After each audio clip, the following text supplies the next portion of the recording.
Насаат KG тартуулайт. Устаз Абдишукур Ажы Нарматов.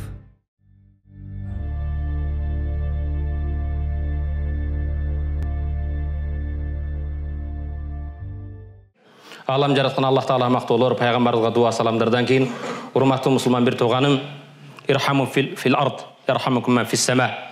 Жердегілерге мейірімді болғыла. Улуу Аллах сілерге мейірімді болады.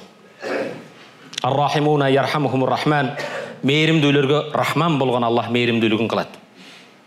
Ла юнзаур рахмату илля мин шақиин. Кімнің жүрегінде мейірімділік болса, ең бақыттысыз адам. Мейірімділік бұл бақтылылықтың белгісі екен. Мейірімі жоқ адам ең бақтысыз. Пайғамбар саллаллаху алейхи вассалам Хасан Хусейнді еркелетіп чекесінен жыттап жатқан кезде Ақра ибн Хабис деген бір бадави бедуин келетті. Анабийюкум, бұл пайғамбарыңар бұл дейді. Аялдарға оқшап бала еркелетіп отырады дейді. Мына мен дейді, ер жігіт, кейбірлер үшін дейді, мен еркекмін дейді. Енді ашарата аулад, менде 10 балам бар дейді. Валлахи дейді, ма қаббалты ахадухум. Біреуінде өп қойған емесмін дейді. Біреуінің қолыма алған емесмін, 10 баланы біріні қолыма алған емесмін, өпкен емесмін дейді. Бала еркелеткендік, бала жыттағандық, бұл еркектің іші емес дейді. Оның түшінігі бұл. Пайғамбар саллаллаху алейхи вассалам қарап тұрып айтады, егер Аллах сенің жүрегіңден мейірімділікті алып қойған болса, мен емне қылайын дейді. Аллах мейірімділікті жүрегіден алып салған адам ең бақтысыз адам дейді. Жүрегінде мейірі болған адам ең бақтысыз адам дейді. Сөзімдің ақырында урматтуу мұсылман бір туған, Бангладеште болған бір оқия. Кейде жолдан аны алып қой, мұсырды алып қой десе, намыс қылбаш керек. Ақсақал қыздарыма еш қачан қайсы жерде іштегенімді айтпадым дейді. Жұмышты жұмыс қылып іштеп келгенде кечінде жалпы қоғамға тиешелі болған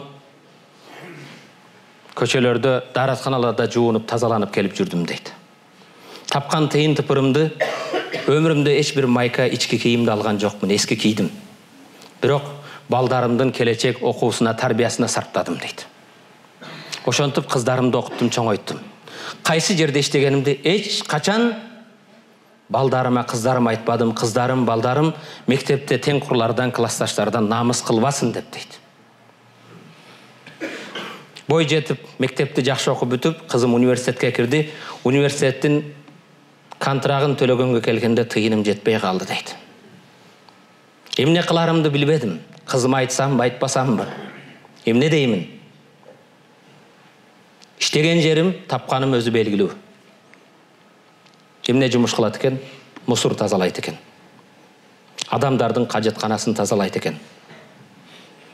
Қыздарым намыс қылбасында бала бақтым, бала чоңойттым дейді. Бірақ университетке кірген кезде ошоның контрагын төлей албай, емне қыларым білбей отырып қалдым дейді.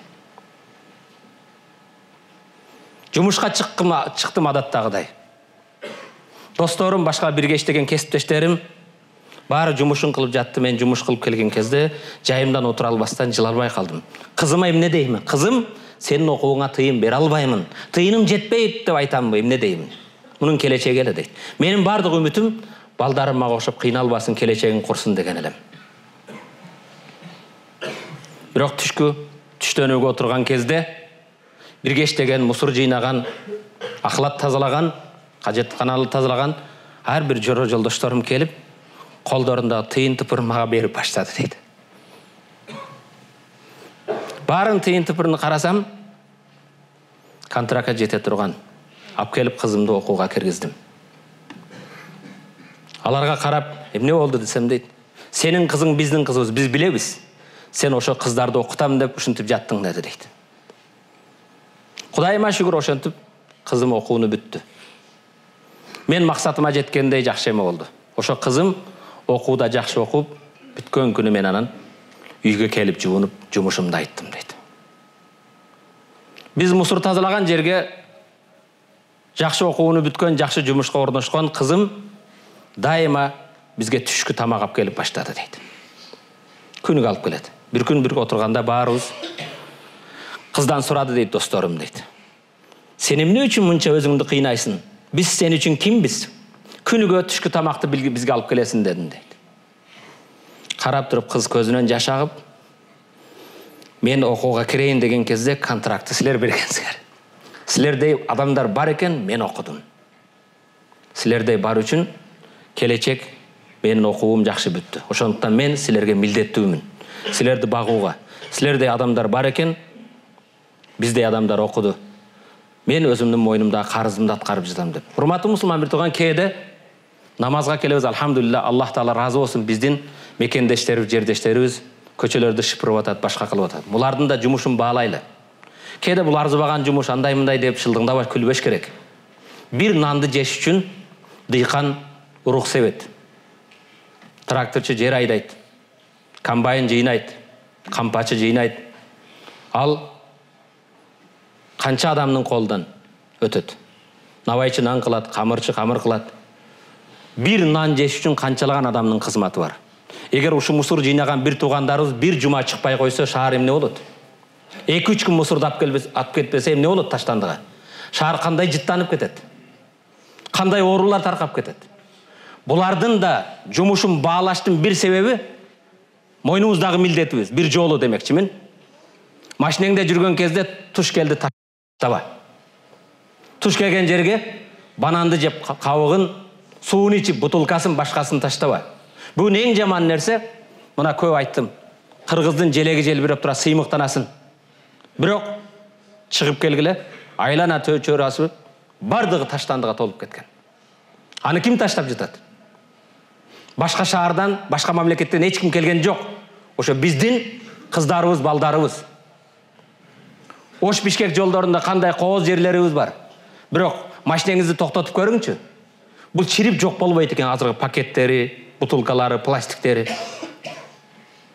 Бул ушундай эме экен, бардык жерде таштанды болуп кетти. Келгиле. Бул көзүбүздүн ушундай жерибиз деп сыймыктанабыз. Көздүн карегиндей сактоо. Жок дегенде ушул Кыргызстанда 2000ден көп мечитке келип жаткан жамаатыбыз, намаз окуган инсандар таштабасак, биздин акыбалыбыз башкача болмок. Бир данышмандан эмне үчүн асман чайыт, ачык, тунук, таза десе, данышман айтыптыр, адамдын буту жетелек, ошондуктан таза деп. Аккатта адам баласы бар элек жайлоолорго, тоолорго барсаң эң таза жер. Бирок 1 саат, 2 саат эс алып кеткенден кийин эң булганган жер ошол жер болуп калып атат. Урматтуу мусулман бир тууган, кээде намаз окуйбуз, ибадат кылабыз, бирок негизги нерсени түшүнбөй жатабыз. Ат-тухру шатрул иман, тазалык имандын бир бөлүгү дейбиз. Имандын бир бөлүгү тазалык экен. Экинчи бөлүгү анан намаз, орозо, зекет болот экен. Ошол имандын бир бөлүгү тазалыгыбыз кайда? Кегиле айлана чөйрөбүздү тазалайлы. Королорубузду тазалайлы. Шаарларыбызды тазалайлы. Анан машинеде бар жатат. Мен дайыма сигнал берем. Кээ бир тамекисин таштайт, насыбайын түкүрөт. Сигнал берген түшүнүп кой. Атаңа наалат деген сөз ал. Бетбак, бети жок, уяты жок деген сөз бул. Кээ бирлер түшүнбөйт эмнеге сигнал берди деп. Кегиле тазалыкка көңүл буралы. Тазалык имандын бир бөлүгү десек, анан тазалыкка көңүл бурбасак, динибиз тазалыктын үстүндө турат. Даратсыз намаз окуп болобу? Ошондуктан келиңиздер, урматтуу мусулман бир тууган. Аллах табарак ва тааланын сүйүктүү пайгамбары айтат, Аллах мага берген 5 айрыкча өзгөчөлүктүн бирөөсү жер бетин бардыгын мен үчүн мечит кылды дейт. Мечит деген сажда кыла турган жер. Бүгүн бирок жер бетин ар бир жерге барып намаз окуй алабызбы? Иттақу лаанан. Эки жерден наалатка калуудан сактангыла дейт. Эки жерде Кудайдын наалаты болот дейт.